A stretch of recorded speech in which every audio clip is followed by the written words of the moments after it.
Underrated സോണിൽ കാവ്യം നിൽക്കുന്നു ബാവുട്ടിയുടെ നാമത്തിൽ അഭിനയിക്കുമ്പോൾ എന്ന് ഞാൻ പറയും. കാരണം കാവ്യ ഞാൻ എഴുതിയിട്ടുള്ള ഒറ്റ ഡയലോഗും ആ സിനിമയിൽ പറഞ്ഞിട്ടില്ല.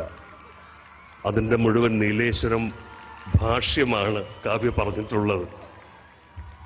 അതൊരു വലിയ കാവ്യയ്ക്കത് വളരെ നിസ്സാരമായി ആനന്ദത്തോടും കൂടി ചെയ്യാൻ കഴിഞ്ഞു. പക്ഷെ മറ്റൊരു നടൻ, അദ്ദേഹം സ്ഥിരമായി അല്ലെങ്കിൽ നിത്യജീവിതത്തിൽ ഉപയോഗിക്കുന്ന ഭാഷയെ മറികടന്ന് ഈ ഭാഷാഭേദങ്ങളെ മലയാള സിനിമയിൽ വളരെ ഭംഗിയായി അവതരിപ്പിച്ചിട്ടുള്ള ആളാണ്. ഒരു പുസ്തകം തന്നെ ഇറങ്ങി, മമ്മൂട്ടി എന്ന നടൻ്റെ വിവിധ കഥാപാത്രങ്ങളെ കുറിച്ചൊരു പുസ്തകം തന്നെ മാതൃഭൂമി ബുക്സ് ഇറക്കി.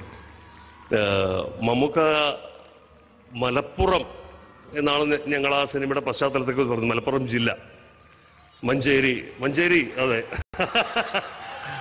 മഞ്ചേരിയുമായി മമ്മൂക്കയ്ക്ക് സിനിമയ്ക്ക് മുമ്പുള്ള ബന്ധമുണ്ടായിരുന്നു. അതുകൊണ്ട് തന്നെ ബാവുട്ടി മഞ്ചേരിയുടെ പ്രാദേശിക ഭാഷ സംസാരിക്കുന്നു, കാവ്യ വനജയായി നീലേശ്വരം ഭാഷ സംസാരിക്കുന്നു. ഞാൻ ആദരപൂർവ്വം ക്ഷണിക്കട്ടെ എൻ്റെ ബാവുട്ടിയെ.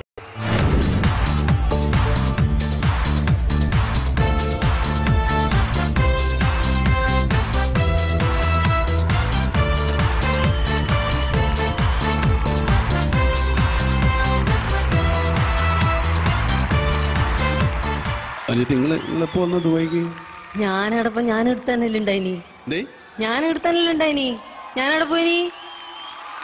അല്ല, നിങ്ങൾ ദുബൈ തന്നെ ഇപ്പൊ? ഞാനാ അങ്ങനെയൊന്നുമില്ല, ഇപ്പൊ ഇടക്കിടക്കെല്ലാം വരും ഇട്ടേക്ക്. നടക്കണം ഈടി ഇല്ലപ്പേനെല്ലാം ഒന്ന് കണ്ടിട്ട് പോലെന്നെ പരിപാടിയാ.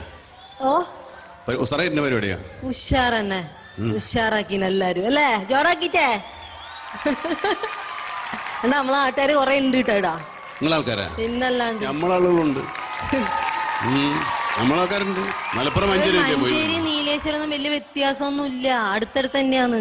നിങ്ങൾ വേണേ ഇപ്പൊ വോട്ടിട്ട് നോക്കിയോളി, വോട്ടിട്ട് നോക്കിയാല് നമ്മള് നീലേശ്വരംകാരനല്ലേ ജയിക്കല്. മലപ്പുറം മഞ്ചേരിയും ദുബൈയും വേറെയാണ്. നിങ്ങളെന്താ വിചാരിച്ചിരിക്കുന്നത്? മുഴുവൻ നമ്മളാളുകളാന്ന്. എനിക്ക് തോന്നുന്നു മുകേഷിന്റെ മുഖത്തുള്ളൊരു ചിരി ഈ സിനിമ ഇറങ്ങുമ്പോൾ മലയാളത്തിൽ സബ് ടൈറ്റിലിംഗ് ഉണ്ടാവുമോ എന്നാണ് മുകേഷ് ചിന്തിക്കാൻ സാധ്യതയുള്ളത്.